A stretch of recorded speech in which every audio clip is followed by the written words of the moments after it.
Welcome to Get Your Armies Off Our Bodies, a podcast by Wage Peace. So good you could join us. I'm Zelda. Previous episodes have shown how weapons companies are putting themselves right inside our kids' education, from as early as 4 years old, with Lego competitions. It doesn't stop when kids finish school, of course. Weapons makers are deep inside universities as well. And there's a campaign against this in the UK, which we love. The campaign, that is, not the weapons companies. My name is MIlitarism and I am the co-founder and executive director of Demilitarized Education. My journey actually started after watching grandmas be arrested for sitting in the road. And I was shocked to disbelief because there were our elders, these old ladies, that were just simply sat in the road, and the police were dragging them out while protecting weapons of war, which were being brought into the Excel Centre in London for the Defence Security Equipment International Arms Fair. So I was studying fashion, looking at how we can make our supply chains in the fashion industry a little bit cleaner, a little bit more ethical. And I was working on my year in industry. And during that year, I worked for Vivienne Westwood. I worked for London Fashion Graduate Week. And then finally, I worked for the Hemp Trading Company. Now, the Hemp Trading Company have very political branding, and they use social justice as part of their mission to sell really clean clothes. And they told me that they were going to go to the arms fair to video some content for their brand. And I was like, what? There's an arms fair. There's an arms fair actually happening in our capital city. And they're like, yeah. Like they already knew about it. So it was just normal bullshit to them. Where for me, I was honestly in shock.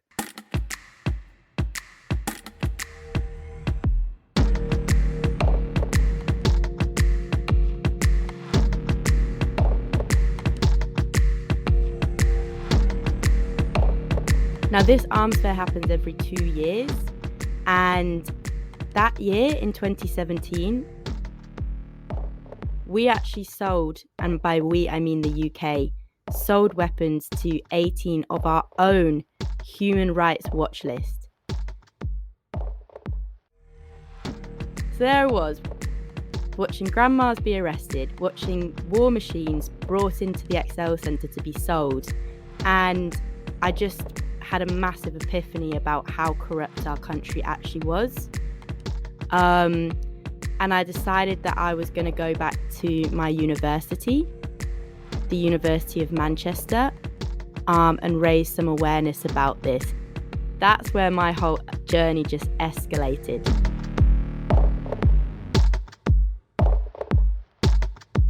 Well, when I think about it, they were always there. However, it really didn't click. We always had in schools, the police or a visit from the military to come and do an assembly with students. Most of our military recruitment in the UK is targeted to working class, low income demographics. So it basically is like a government policy that recruitment for the military should be happening within education. Like the most common example is the opportunity to join the cadets. The cadets is like a young person's military training where it's pretty cool because you get to go out of school and you do physical exercise to train you for the military. You also do mental operations to train you for the military. And one of my friends learned how to drive a glider plane. So she was actually flying. If you want to be a pilot, you'd probably join the cadets. They give these children the messaging of brotherhood, of exploration, of travel, of learning skills you wouldn't be able to learn anywhere else, and sell them this lie that the military is an amazing opportunity that is going to serve them in many ways. Believe me, they only serve dessert.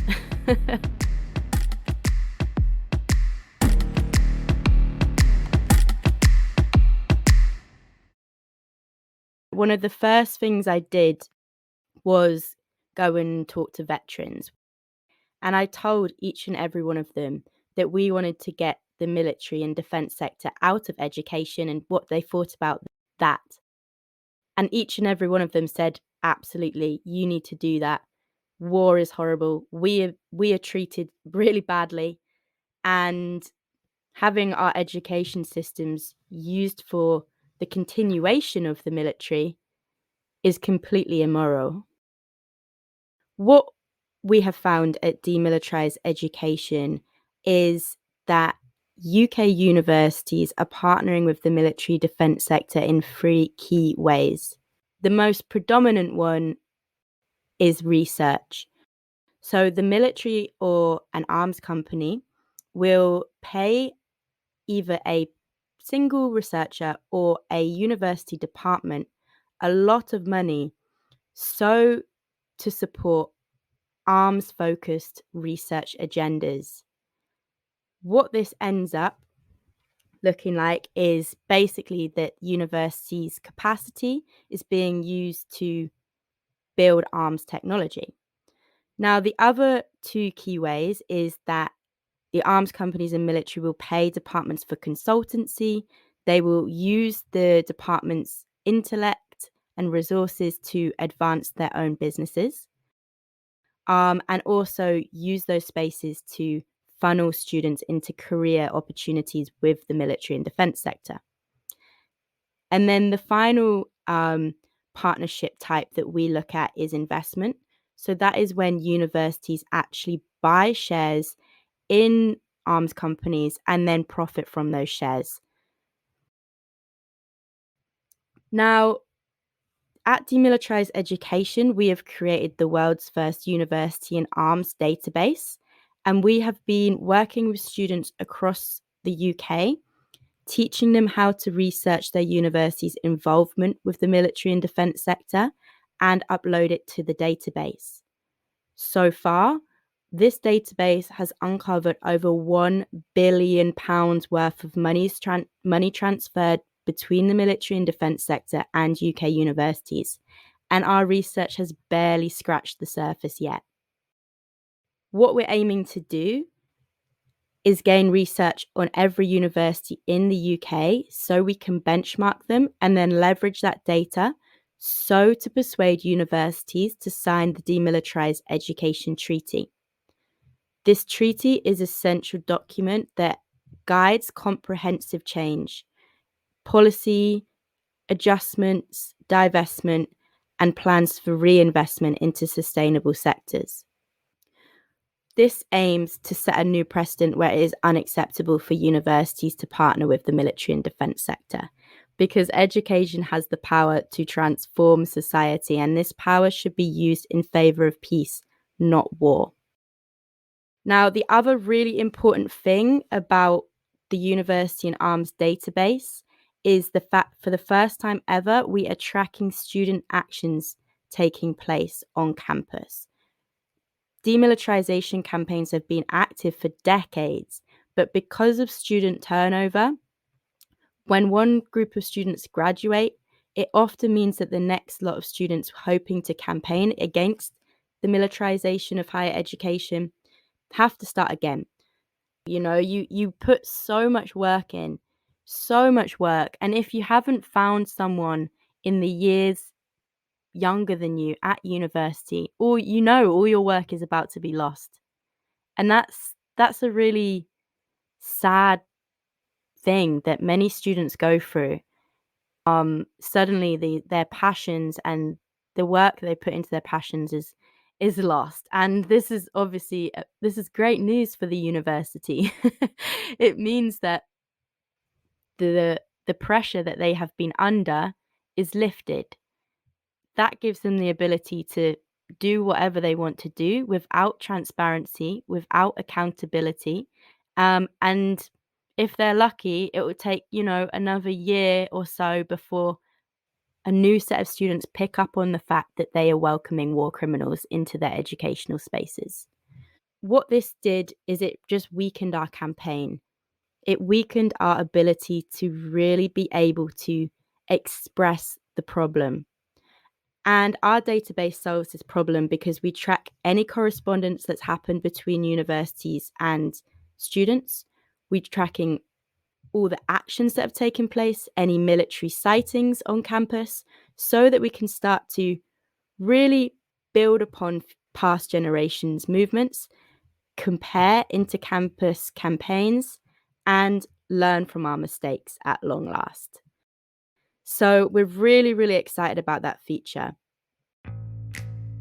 And already within months of it being published to students, we've had incredible feedback from campaigners who have been using it. At the University of Nottingham, there was a massive occupation of a building, and the students were actually able to stop Rolls-Royce and BAE Systems from coming on campus. This is a huge, huge thing because universities do whatever they can to protect companies with so much money. But those students were really thankful that they were able to get on with the campaigning that needed to take place because we already had the data and evidence there to enable that work.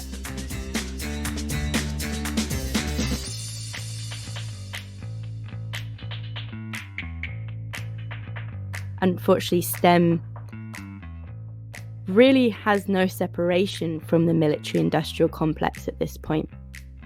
And the military is so deeply involved with our scientific development that it's impossible for STEM students to be able to truly work within the realms of their own ethics. And while we're working to essentially remove these opportunities from their departments, we can't be surprised that this will, of course, upset some students. This is why we put a lot of focus onto making sure there is understanding on diversification and how their skills, how their ability to develop within the STEM space can be used for the betterment of society and not for the continuation of the war machine. Education has immense power to transform, to heal, to help people and planet become better, and it has done that already. There's so much evidence of the power of education within society, and therefore we see no limits to the potential of these departments, of STEM subjects, beyond bombs, missiles, nuclear weapons. We need these minds, we need these resources to tackle world issues, poverty, climate change. All these wars happening today, which we are profiting from. And that profit is then being used to continue feeding the military agenda when we so desperately need a peace agenda. You've been listening to Get Your Armies Off Our Bodies, the first season of Peace Pod. This episode was produced on unceded Aboriginal country on the continent known as Australia. Production credits and other links are in our show notes. I'm Zelda, and we're Wage Peace, wishing you a future of earth care, not warfare.